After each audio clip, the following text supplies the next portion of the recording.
Bonjour à tous, c'est Jean Lucro sur sa chaîne YouTube. Aujourd'hui, nous allons parler de l'armée américaine qui travaille sur un générateur d'hydrogène vert pour son camion de secours électrique. Comment produire de l'hydrogène vert dans des zones isolées et sinistrées? L'US Army a peut-être trouvé la meilleure solution. C'est l'acronyme de pile à combustible, la PAC, et après l'électricité, ce sera la prochaine révolution automobile. Le principe, il s'agit d'un convertisseur électrique d'énergie capable de transformer directement un combustible en énergie, fournissant ainsi de l'électricité, de l'eau et de la chaleur. La pile à hydrogène est une des piles à combustible les plus courantes et elle utilise l'hydrogène et l'oxygène comme combustible. Ces immenses atouts, les véhicules ne rejettent que de la vapeur d'eau et ne font pas le moindre bruit. Mieux, par rapport aux véhicules électriques, ils offrent une autonomie et des performances semblables aux véhicules actuels, jusqu'à 2400 km d'autonomie. On comprend mieux pourquoi tous les constructeurs lorgnent cette solution, mais aussi les plus grandes puissances mondiales comme l'US Army qui a dévoilé un nouveau camion de secours électrique polyvalent équipé d'une pile à combustible à hydrogène. Pour donner une idée du potentiel, le H2 Rescue est capable de parcourir 2400 km avant de nécessiter une recharge. Seul obstacle, produire ou trouver de l'hydrogène vert pour remplir les réservoirs avec du carburant renouvelable.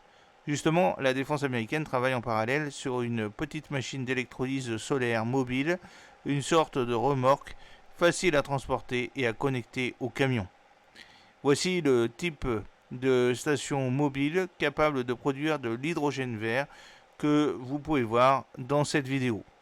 Pour l'instant, cet engin est destiné à améliorer les capacités de l'armée en cas de catastrophe naturelle et d'urgence. Quand nous en avons eu l'idée, il y avait des feux de forêt en Californie, des ouragans dans le sud-est, et nous savions que de vastes régions des États-Unis étaient touchées, explique Nicolas Josephic, qui est responsable technique du projet.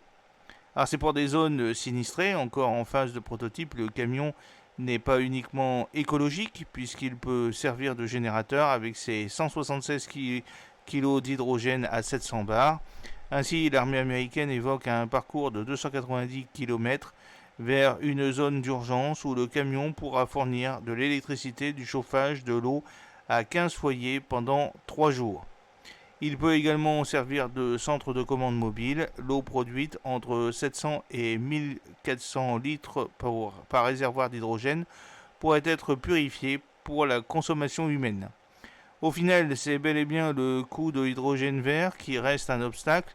Aujourd'hui, produire ce combustible coûte plus cher que le gaz ou le charbon. Là encore, le Pentagone œuvre pour trouver des solutions aussi économique que durable avec le financement de systèmes mobiles de production d'hydrogène vert. Son objectif, zéro émission nette de gaz à effet de serre d'ici 2050.